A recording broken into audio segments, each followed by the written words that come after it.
For the custom of waiting a half hour between dairy and milk and meat, because then it's considered a full different sunnah, different meal, and that half hour elapsing would cleanse everything.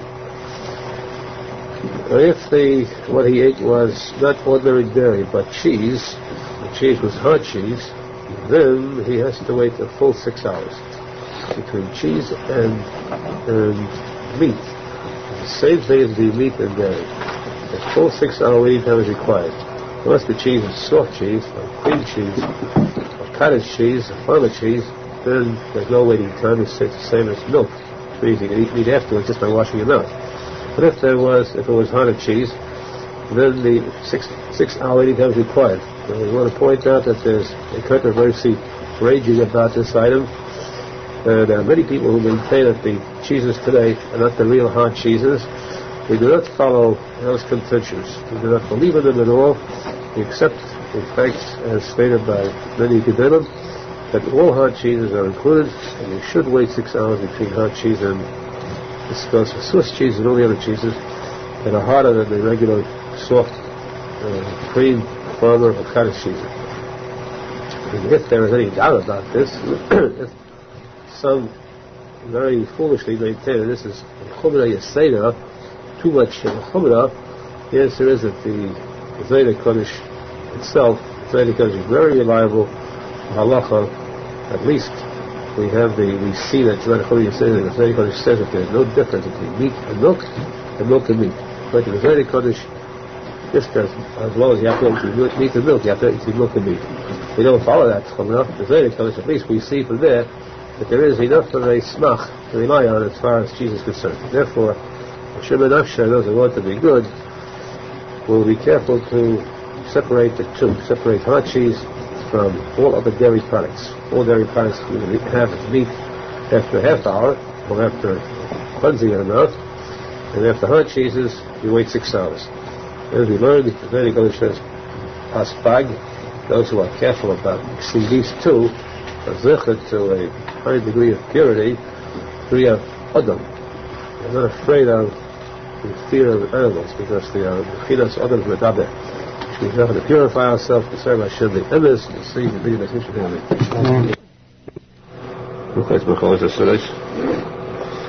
We said a person needs 2 knives, one for cutting, not just for cutting meat and for cutting milk, but for cutting any kind of food, vegetables or bread. It has to be used in a meat meal. You should have a different knife than the one you cut for a milk meal, unless it's a part of a knife. It can be used for parva specifically. You can have one knife, which is very advisable. If a person has one knife only, and he's out on the road, and he has whole stuff only, and not spicy, and the shafat chak, which means it's an emergency, you can use this same knife for meat products or for milk products. But that's only because it's chak, and only if it's not actually going to absorb the item he's cutting. So, for example, a person cuts anything that's tangy or spicy, sharp, onions, radishes, anything of that sharp, he cuts it with a fleshing knife. Then he takes those vegetables and puts it into a milk in the soup. There's a shiloh about the entire thing becoming trick. You have to ask Shaila if that happens, since the knife touched something sharp and it brought out the glia, whatever the knife had in it, which is the fleshings, goes into this vegetable, instead of a chadav, makes it fleshings too, then you have the Shaila about being mixed. So what happens, you have to ask the Shaila, but it means simply that you should be careful never to cut something chadav sharp with a fleshing knife, use that afterwards for milk. The custom is that when somebody did is that when somebody comes to trade, of course, silverware, you kasher it. Kashering is done, special manner in which it's done. We once explained halachas in detail, where you have to put it aside for 24 hours, and you boil it up in a pot too, which is unused for 24 hours, and it reaches a boiling point, you drop the silverware in, then remove it and wash it over cold water. this makes the tray for silverware kosher.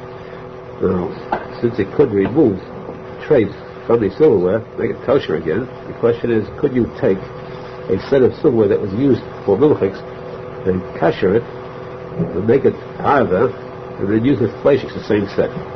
You're not to switch from one to the other by kashering it. You use it for years for one item, and then should you be able to kasher it, be able to switch it to the other kind.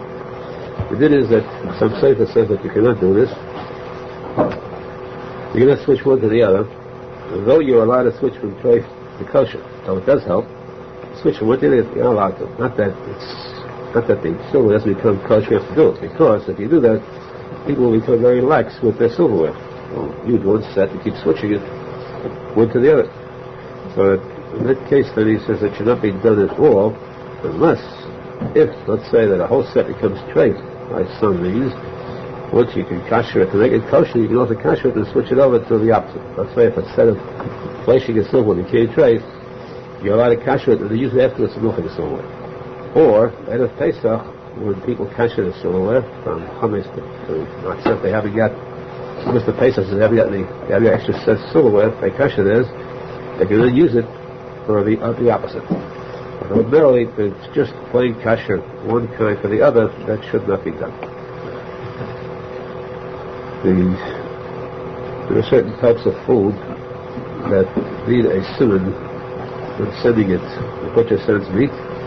We cannot send it to a guy because we are afraid the guy will switch this food. And specifically, especially fish, but mainly meat. You send meat, chicken, the butcher to a person to deliver it, must be sealed, a definite seal on it, double seal, better. Otherwise, we are afraid that the guy will have switched this meat, even though the guy says he didn't. The butcher says he didn't. The fact is, as long as this was hidden with metal and iron, we're afraid the meat was switched. This applies not just to a guy, but to a Jew who is suspect. Which means the Jew is Mechal Shabbos, or one who is not religious. We are afraid he may have switched it. Even if he didn't switch it, let's say we still are afraid. That means that the halacha is not on us, but on the meat. The meat is suspected of being switched. So it could not be used, and therefore you must be very careful how meat is sent. If it was sent to a guy, then it becomes a shiloh, and the shiloh, of course, is a rough item. You have to ask a shiloh, and best if possible to return it or to sell it to a guy afterwards. But this very serious item should be very carefully watched over to see that there's nothing shipped through a guy or from a Chal Shabbos, which could become traced by the fact that it's hidden and suspect of being switched. A Jew should be careful too in cooking on an oven where he sort of partners up the stuff with a guy. Both could use it. The guy uses one burner for tray, the Jew the second the kosher. That should not be done because one will absorb from the other, either through the aroma, the smell, the vapor coming from one to the other could make the other tray. The vapor could make a tray for the pot next to it, and therefore you should avoid that. And also a person has a maid in his house, should see to it too that she doesn't have any tray for items, because she could be cooking next to food that she's cooking for what she works for, and she could make the entire house tray. So with the person, we haven't got that shadow problem, it's not with us, but what it does to it with maids and servants in the house, butlers, cooks, and so on, you get to that someday. Be careful, very careful to see to it that they are taught to observe the rules of kashrus. They should not bring their own food to the house. And there should be no shadows that come up.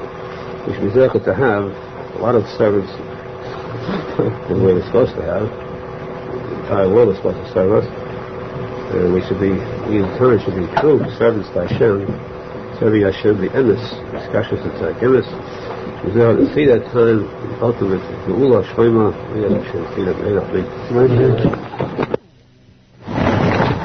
you cannot belittle that, by the way. The Sikkim Gemara says is so great that a person is pushed. It's just like the same must be as the person who walks 4 steps and says guaranteed that I'll have the same thing with Sikkim.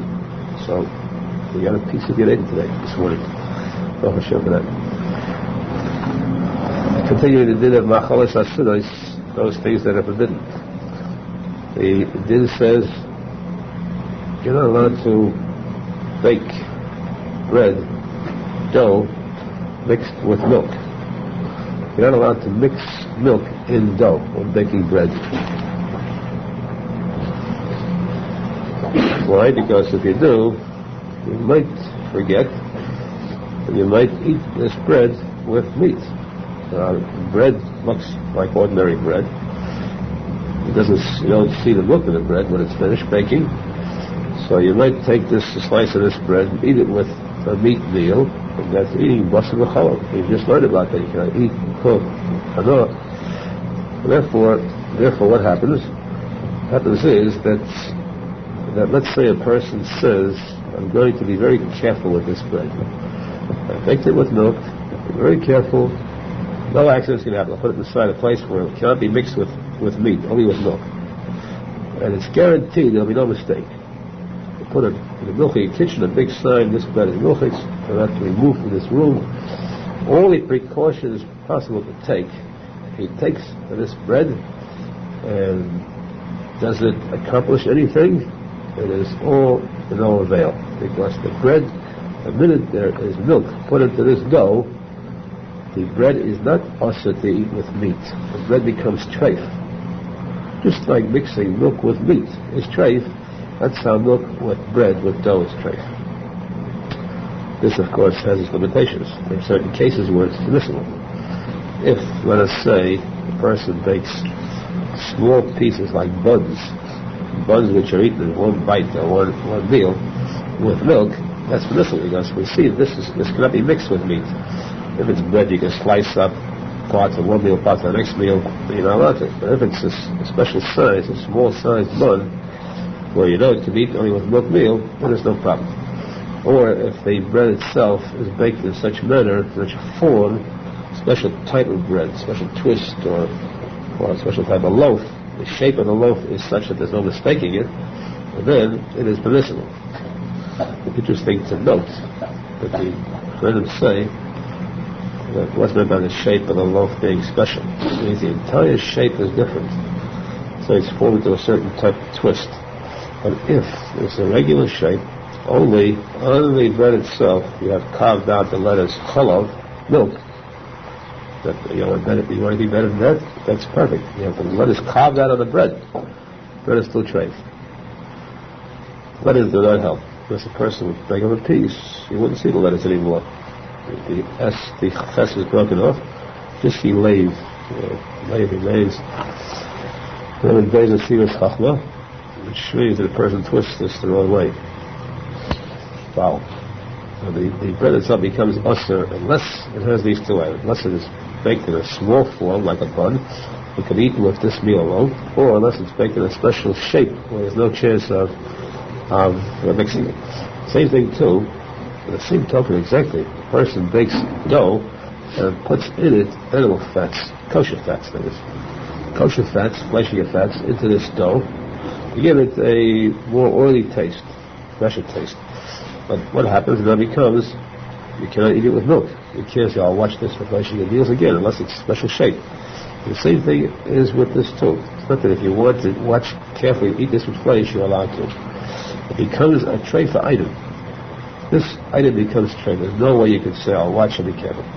Once it's done, it's treifa. This is a very delicate item because there are, let's say there were, there probably are today, certain breads baked with a hechsher. You will mention the names of the biggest hechsher, which is, it's one of those like, oh me, oh my. We give a hechsher on a lot of things. It is definitely got a hechsher with the letter on it.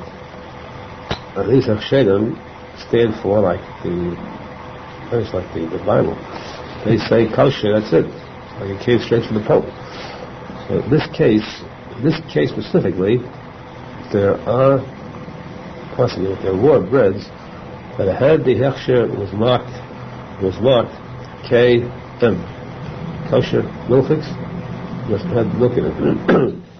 And I recall, it dates back a long time, dates back when I was in the yeshiva yet. I'm not in the yeshiva, was after the Halacha, Arizal, and I became very incensed about this, and I called the company, not the company, the factory that gives out the Achshedim. I called this factory, they put the Achshedim assembly line. I asked them, what right do you have to give a Hechsher on this, which we were just learning in the day of it. This is the Syrian Jewish in the day discussing this. So, they said, they gave certain kind of answers for it. I spoke to the Shiva, he said, definitely, no question about it. In this case, he said, you're right in there. Regardless of how big these Nachshidim are, this ones that give a Hechsher are so big, and they have big fancy letters on the Hechsher, does not help. So now, then I was sure, much more positive afterwards. Yeah, definite statement, because there was a big controversy that resulted from this at that time. He had to take sides. Speaking about it, Gedolim, because he was one of the Gedolim Yitzhak, one of the 10, more than 10 Gedolim Yisrael at that time. So among these Gedolim too, there arose a slight controversy. The majority, of course, held by the straight. There were a few, and the strange thing was that they continued to bake the bread with the milk, despite this tremendous controversy. For a while. After a while they stopped. We could mention the name of the company because they distaste and dislike that company because of the trials that were going on then. At that time it was Thomas's promises falsely. Thomas's fake promises. This was a company that put out the KM. It wasn't their fault, probably. Yes, but they had the backing of this great top factory of Hechshedim. So anyway, it was a sign then not to buy that company's bread under any conditions because the bread was straight. Other forms too. Nowadays, for many years I didn't see it around anymore. Nowadays, some claim there was again this type of KM. In any event, you have to be careful. Definitely not to ever buy bread which has milk in it. Cake is something else. This cake you do have milk in it. Cakes, you buy cake, of course, you should inquire in the bakery whether it's cheesecake, whether it has dairy products in it or not. But bread, there's no way that you can make it kosher. This I am stating with a positive assurance because this kach kibalti me'avlisai, so this I'm very emphatic about. No question in my mind. And through the years I've had many arguments, disputes with other Rabbanim who were much bigger than me, by far. I didn't reach their kasulim, their ankles, but the fact was that I had the backing of the Elon HaGadol, great Rosh Yeshiva, who made this statement, which I knew, but this was the Halacha P'sukah. One more item, it's a little late, I know, I'm keeping it too long, but one item, the din says that bread that is baked in an oven. Now you have your queen of your home, your distinguished, respected queen who does the baking in your house, and well may she reign and live. Very important. When she bakes bread in an oven, you have sometimes meat boiling at the same time. If meat boils at that time, there is the vapor, not just the smell, the vapor. The smell comes from a vapor. There's a vapor that could be even invisible. There is a vapor that rises from the meat. Naturally, since the oven is closed, the bread absorbs this vapor. So that makes the bread flacious. And therefore, naturally, you should not bake bread when you're boiling meat, unless the meat that is boiling is in a completely closed, sealed pan or pot. Then the vapor will not rise from that pan or pot to make the bread flacious. This is a very simple statement, and everyone will think, dismiss it, this doesn't mean anything. It's not coming. Yet we'll come to a time when it's coming. You fail to realize that this does happen with cake. Today's women are very great cake bakers, cake beaters, and they cake mixers. They beat, they mix, they bake, and this is done very often. And it's done at a time when they don't have time to line up, give certain time for the machine. each one of his programs, one for the meat and then one for the cake. So they put two at the same time. Very tricky to do it. So now putting a cake into, especially on Friday afternoon, Shabbos Kodesh, you're making the meat, prepared meat for Shabbos. You put the meat inside, you put the cake inside. And this does not make the cake treif like it would bread, but it does make the cake fleshings. This is where you have to be completely aware. The cake will be eaten on Shabbos when the meals are raw fleshings. If any is left over, it could be a nuchshel chas v'shalom to eat that cake with milchus. You have to know this fact. Beware of making a cake in an oven while meat is cooking, is boiling, if the meat is open, if the meat is uncovered. There are some who say that the oven is open, and then it's like as though the meat was covered. What's meant by an open oven? Some say that the vents in the back are considered open. That's the derchik, we consider that as a header, the derchik. So therefore, simply, the best thing is to avoid headaches, avoid shilas, and to make sure that the cake is not baked at the same time that the meat is, unless you intend to eat that cake with fleishiks, or unless the meat is completely covered. Then you have everything, the seder and the kosher. We should be zeichet to be decided ourselves also in a kosher manner, and we should broil ourselves to cook out all the pselos, the tula, the meat-base, purify us and tie ourselves. We should be zeichet to be so pure, the time of the dusha, see what Aharon is, be as to the kingdom of Amen.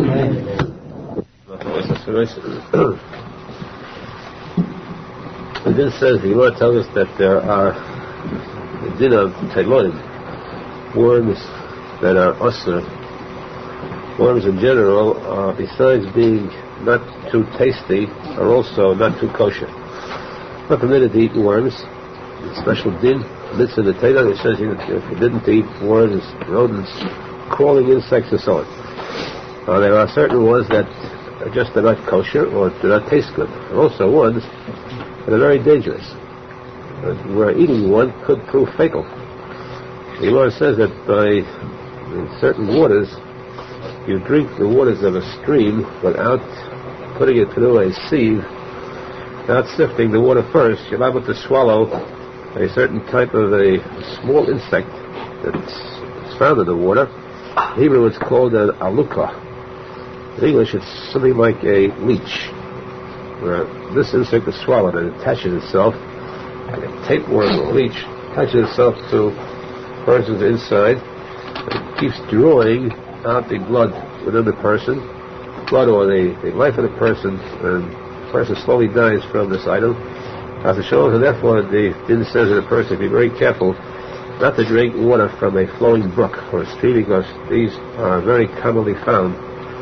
And Luca is very commonly found in these waters. Be careful if you want to drink the water to put it through a sieve. Best thing, of course, is to wear a handkerchief, because that's the closest weave. The regular sieve the sifter would let these through also very slowly. I think it's the best thing to use that for sifting through water from faucets that are not filtered and so on. But the point is that it is not kosher. Eating of worms or insects are not kosher.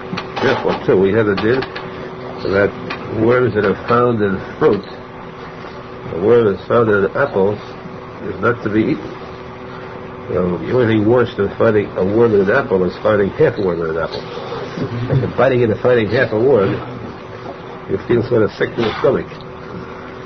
If you do find either a worm or a half a worm, either case, you're allowed to finish the other half. If you are allowed to finish the fruit, the apple remains kosher. You just have to cut out around the worm, the brown part, which has become spoiled through the worm itself. You found in an apple too, where it is rotted away at a point where it's obvious there was a worm there, the worm left for greener pastures. So the rotted place around where the worm was is also treif. It must be removed. The finish is that the worm which is found in an apple or fruit does not make the whole fruit treif. though it's a Halacha, it's almost still, it's, as long as it's removed, alive or dead, or dead or alive, and the apple remains kosher, once you clean around that pot. Of course, there's a very simple or deep question. It's been asked for a long time, and we won't go into depth in answering it. It's just an interesting point, interesting question. Very interesting one. How do you tell whether a worm is treif? Treif means you're not allowed to eat it. Forget about how bad it is and so forth. How do you tell whether a worm is treif? Now, what's the question? Of course a worm is treif, you would say, naturally. How about a centipede? Would you say that's treif? Isn't there a certain value to the fact that it has 100 legs? What about when it has more than 100 legs? Would you say that's something special? Or a worm that's shaped like a miniature dragon, a long tail like a lizard? Well, I'm not even biting into it and saying about the question of kashrut. Since we say that it's one of the Tariag mitzvahs, you're not allowed to eat worms, insects, let's use the word worms, then does it matter, at this point, does it matter how large this dragon is? Take a bite out of a dragon, which is like a worm too, dragon that's, let's say, 60 feet tall or long, there's more such in the past, or a dragon, a worm, lizard that's an inch long. Well, there's no question about it, both are treif, right?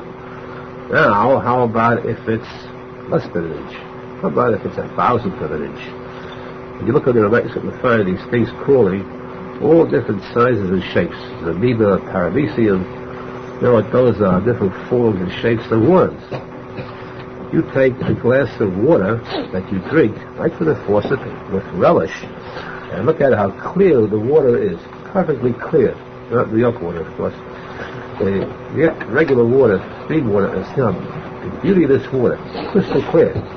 Put it under a microscope, and you'll see a whole village, a whole colony, or a whole state, all of these different types of dragons, miniature dragons and worms, and different forms and shapes floating around, swimming around, living there at peace. So the question is then, the obvious question is, what makes a worm kosher if it's a little bit smaller?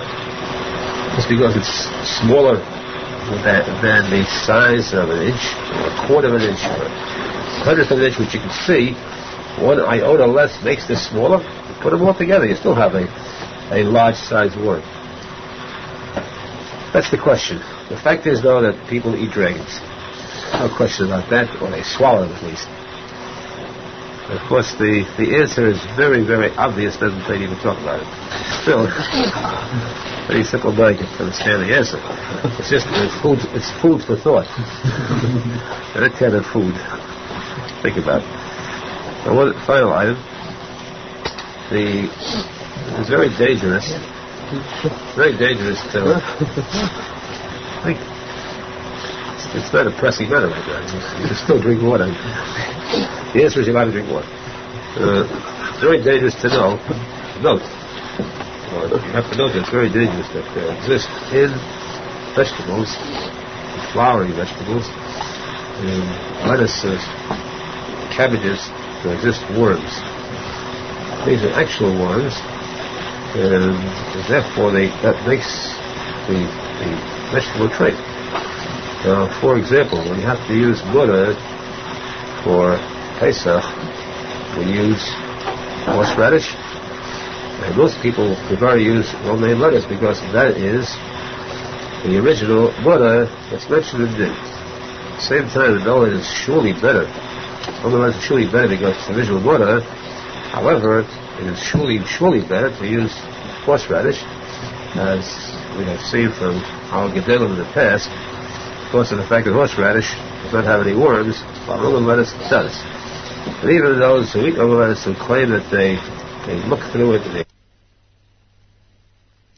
they inspect it and remove all the worms, and the fact is that I've seen myself, and I've seen from gedolim who claim also that there's no way a person can remove the worms from romaine lettuce.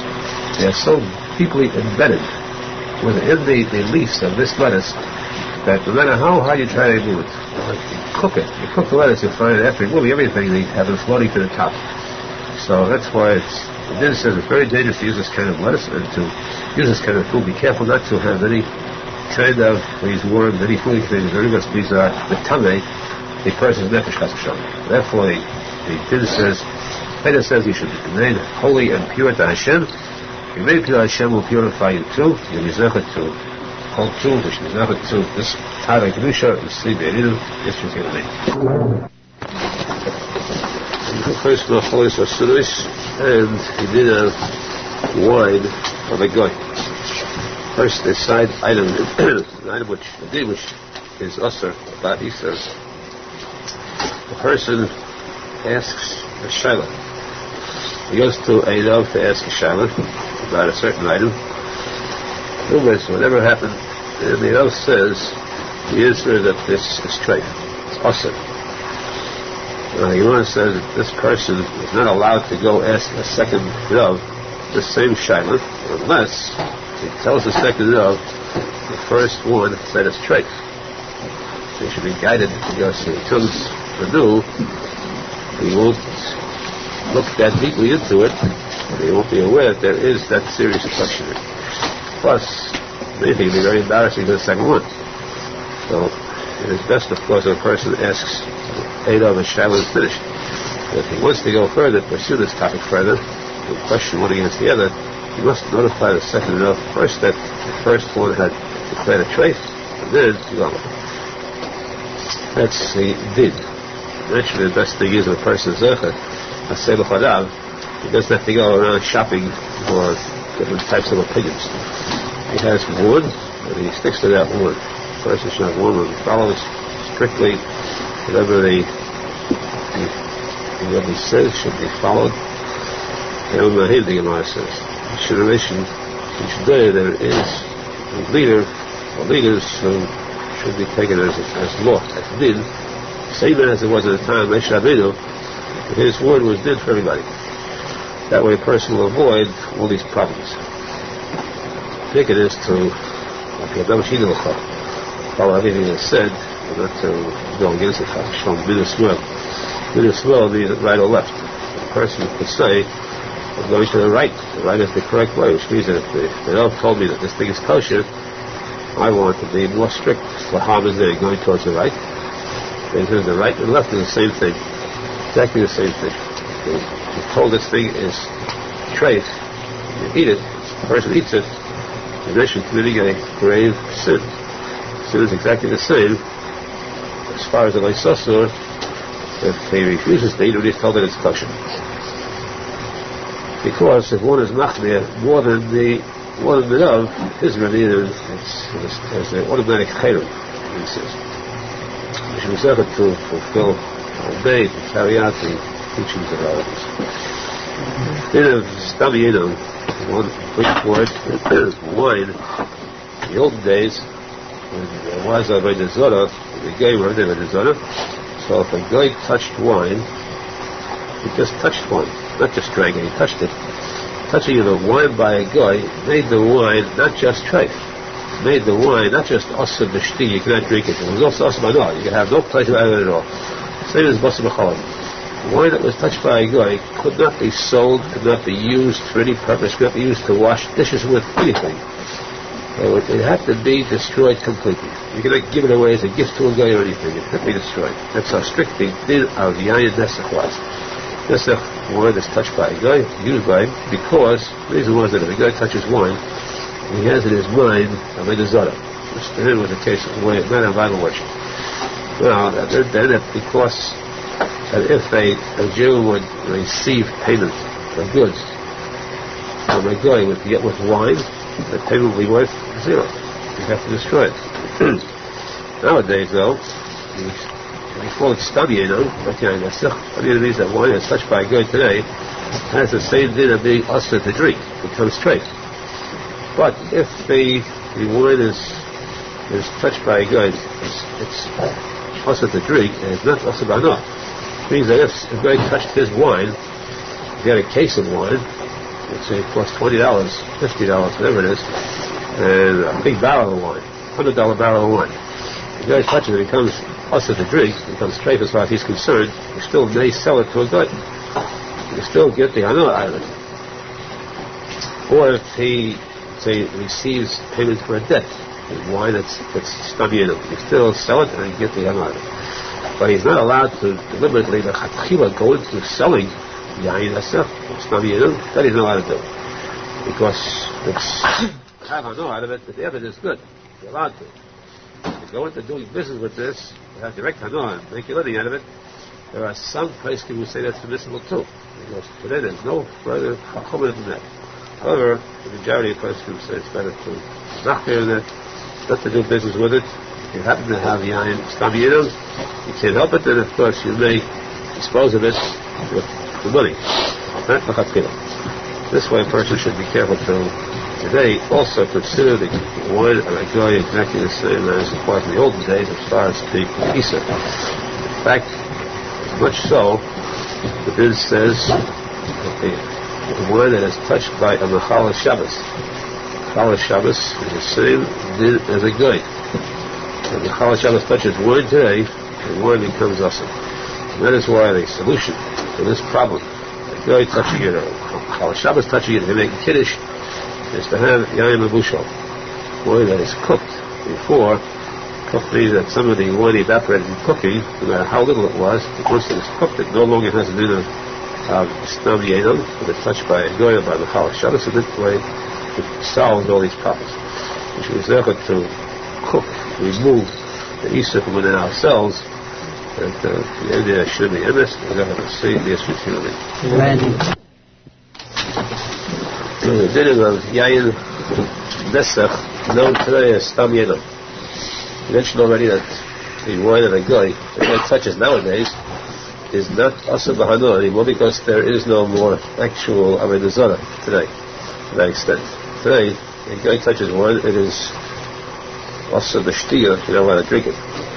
You can sell it if necessary, but not to go into business with this item. Also, we mentioned that the din is that a Mechal Shabbos is the same din as a guy in this respect. Mechal Shabbos touches wine, it becomes asur to use, it becomes treif. Now there are a few posek who attempted to find some kind of a loophole, a means of allowing or avoiding embarrassing situations. You have cases of many people in all generations who are very good and very religious, but they have among their relatives people who have Mechal Shabbos. They come to this with the thought that there exists a strong bond of friendship. Then, when wine is put down on the table, and there is difficulty in handing out the wine, or difficulty in allowing the wine to be touched by this relative, this can cause so much friction and such animosity that in this case it can break up the good family relations. Or in the cases of you have important individuals, dignitaries, and they have a Chal Shabbos, it does bring about to unpleasant conditions. So they tried to find a way to sort of give a hector for the Eved, to a person to use the wine that's touched by that kind of Chal Shabbos. However, the Chasam Sefer, many others, write very strongly. That's a person should allow himself to drink, to use the wine touched by the Chal Shabbos, and unless, again, there are some cases where it's a hefsed menuva. A person has a lot of wine and somehow the Chal Shabbos touched it, and they try to find a tatum not to have to dispose of that wine, but to be allowed to drink it. It does bring about to unpleasant circumstances, and therefore there are two items that can be done about it. In the first place, a person should always keep yain mabushal, which is just the same as yain regular wine. You cannot tell a difference at all. Mabushal means that the wine was cooked very slightly, just a bit of the wine evaporated, so you couldn't see even the difference. The bottle could be a fraction of an inch, which is enough.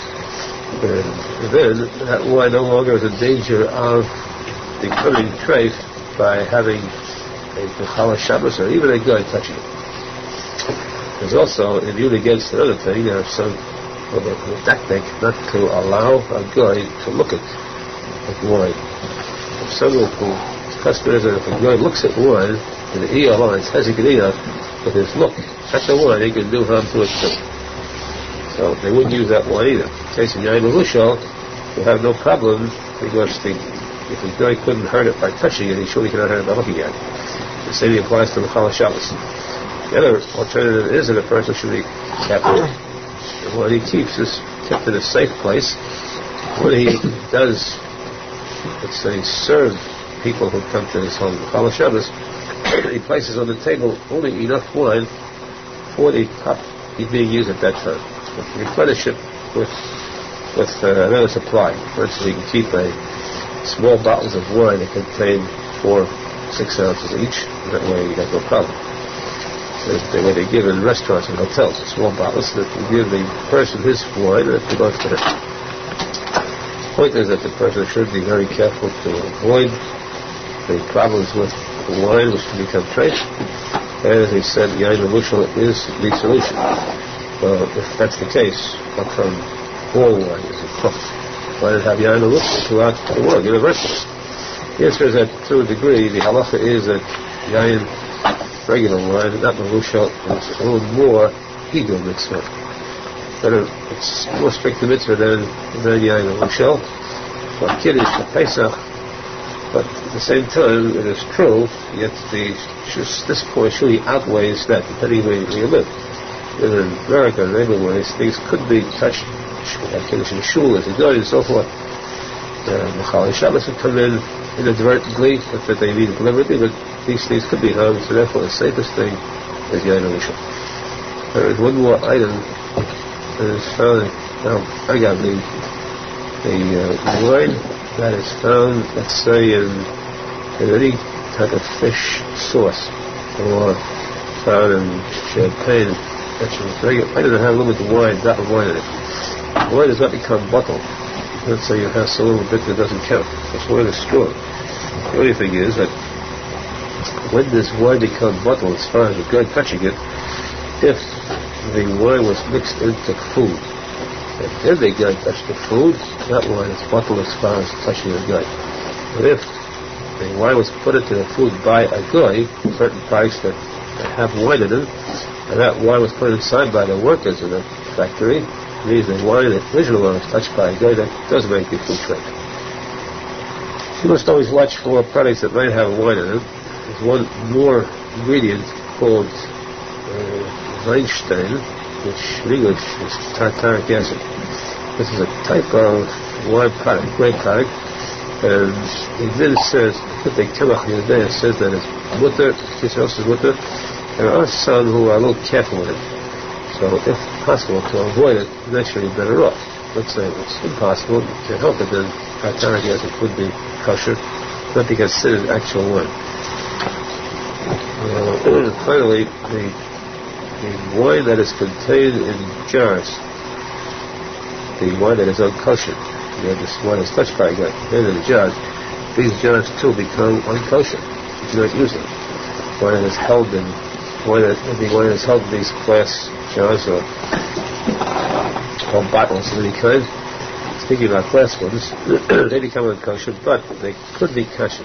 Ordinarily, you cannot kosher any glass dishes. No way to kosher any because glass is not kosher.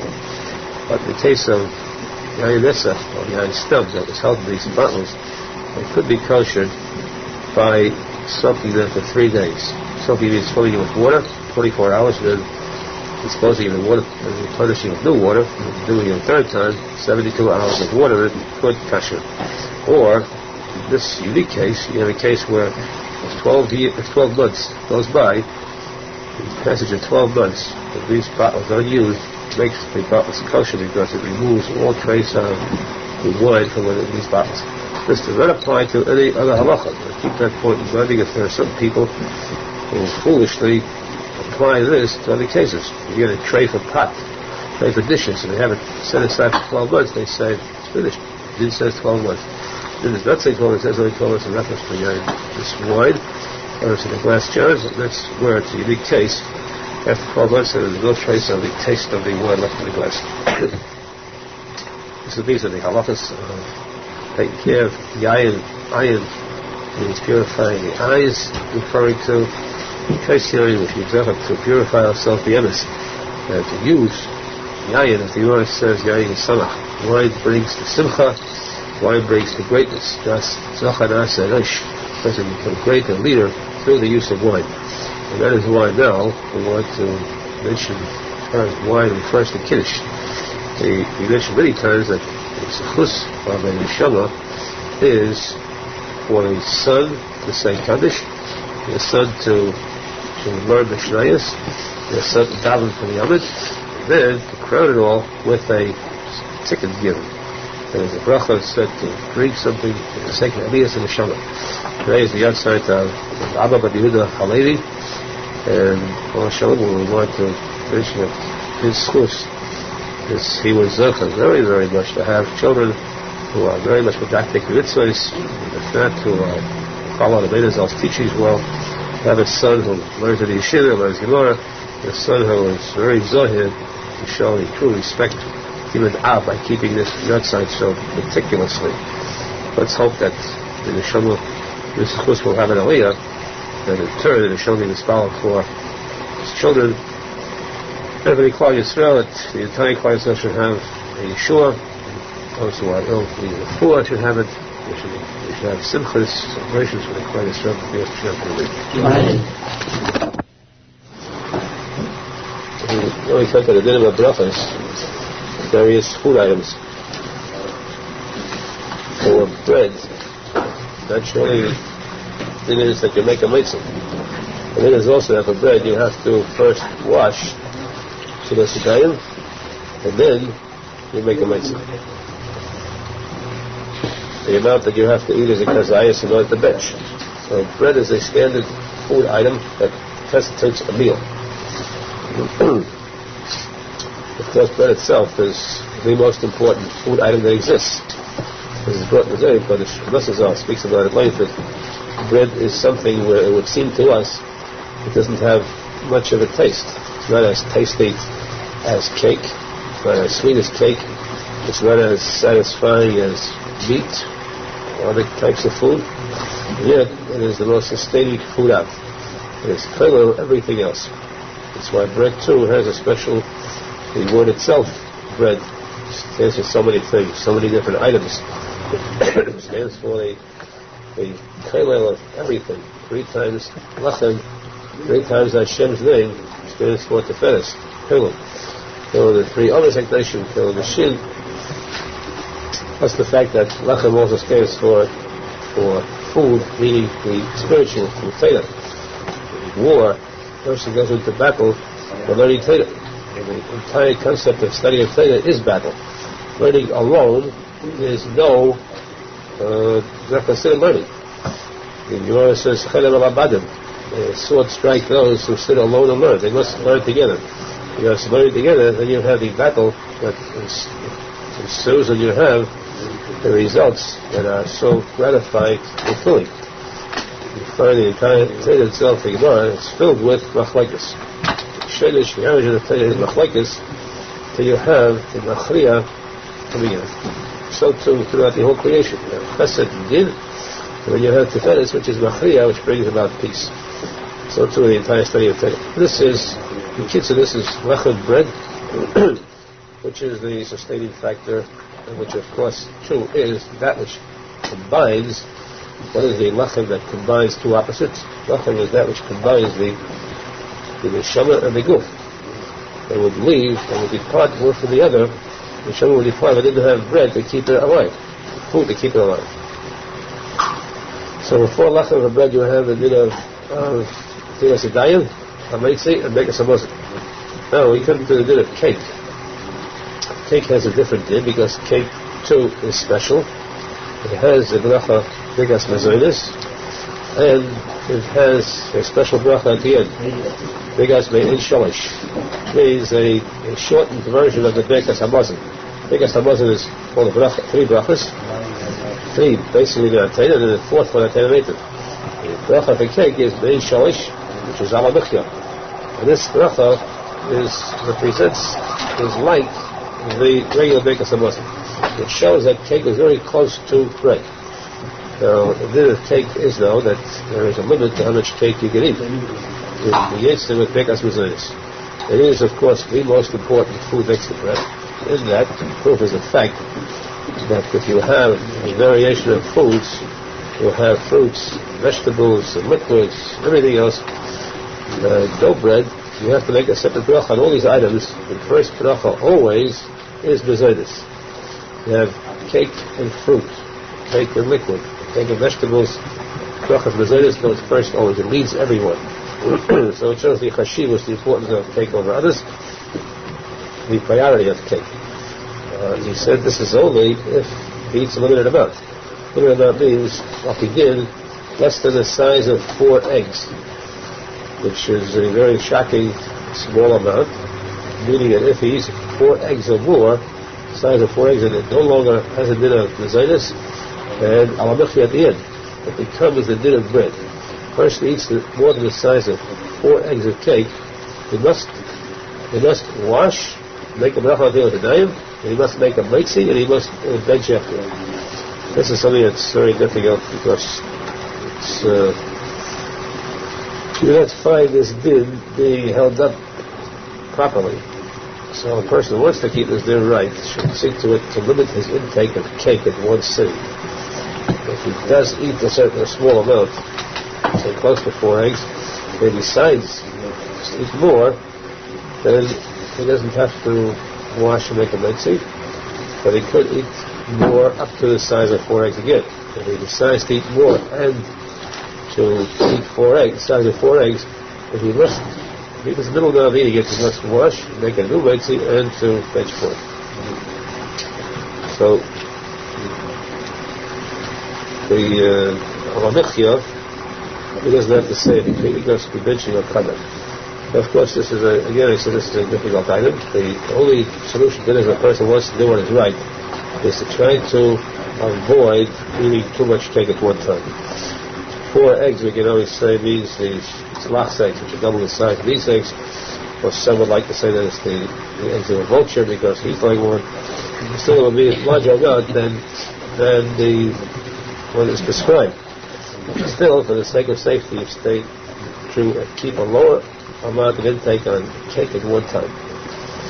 The thing is you have to watch too very carefully about what is considered cake and what is considered bread. And this is something where we don't want to go into it because I really got into this before. So meaning you have to go inside to take the risk. There are many customers who say they refuse to take risks in this item, and if there is a doubt as to whether an item is cake or bread, whether it's bezoidus or hamitzi, there are a lot of things like that. There are certain types of pretzels and bagels and so on which are down about. The only solution there is not to eat them unless you have washed on bread first. That is the only solution we can offer. The only advice we can offer is the only way you can really be safe. Do not take any risks with brachas. The only safe way is in these cases where you doubt if it's bread or cake. Eat bread and then eat this item. If you eat it alone, puts you into a very dangerous predicament. That's why we say avoid these suffix, avoid the doubts. Suffix is you go into Amalek, don't go into Amalek alone. Let's reserve it to Yitayim Vadai, Vadai Shmoy, Yitayim Vadai being close to Hashem, Vadai is a tzadik, certainty, reserve it this to see you arise, the coming of Mashiach,